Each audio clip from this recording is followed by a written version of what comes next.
Herkese merhabalar arkadaşlar, kanalıma hoş geldiniz. Bugünkü tarifimde sadece 2 malzeme ile harika bir Amerikan simidi tarifim var.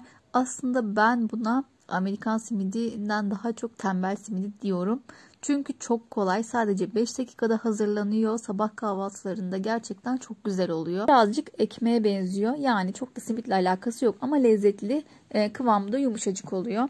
Videoma geçiyorum. Öncelikle kabıma 1 su bardağı dolusu tam buğday unu ekliyorum. Normal unla da yapabilirsiniz. Öğütülmüş yulaf kepeğiyle de yapabilirsiniz. Her türlü unla hazırlayabilirsiniz. Yine aynı ölçülerde 1 su bardağı yoğurdum var. Yoğurdunuz az sulu, yani susuz olursa daha iyi olur. 1 paket kabartma tozu ekliyorum. 1 çay kaşığı kadar da tuzum var.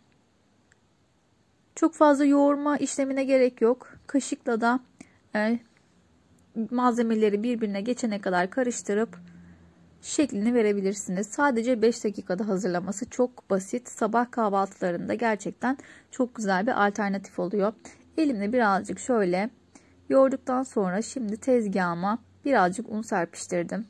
Hamurumuz yapışan bir hamur olacak arkadaşlar. Yani çok fazla katı bir hamur olmuyor. Ele gayet yapışan bir hamur. O yüzden şekil vermesi birazcık zor olabilir. Yapışmaması için de ben avucumun içini birazcık unluyorum. O şekilde yapışmıyor. Çok kolay bir şekilde şekil verebiliyorum. Şimdi hamurumdan parçalar alıp avucumun içini gördüğünüz gibi birazcık unladım. İstediğim büyüklükte parçalar alıp hamurumu rulo haline getirdim. Yani normal bir simit şekli vereceğim. Şöyle yuvarlak, kandil simidine benziyor birazcık da. Kandil simidi gibi bu şekilde şeklini verdim. Zaten çok kolay şekil vermesi.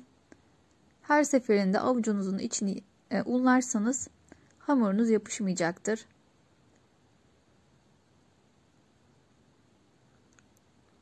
İçine istediğiniz şeylerden katabilirsiniz. Yani yağlı tohumlardan ekleyebilirsiniz.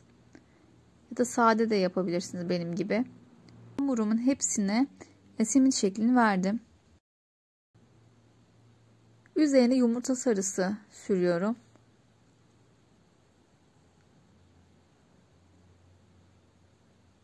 Daha sonra üzerine susam, keten tohumu ekleyebilirsiniz. Chia ekleyebilirsiniz. Ben susamla çörek otu ekliyorum sadece. İstediğiniz her türlü tohumdan ekleyebilirsiniz. 200 derecelik önceden ısıtılmış fırında yaklaşık bir 20 dakikada pişti. Üzeri kızarana kadar pişiriyorum. Birazcık kabarıyor içinde kabartma tozu olduğu için. Eğer çalışıyorsanız ya da vaktiniz yoksa, öğrenciyseniz çok kolay, pratik bir şekilde bu tarifi hazırlayabilirsiniz. Sabah kahvaltılarında işe giderken yanınıza götürebilirsiniz. Çayın yanına çok güzel gidiyor. Videomuzun sonuna gelmişiz arkadaşlar. Hoşça kalın. Bay bay.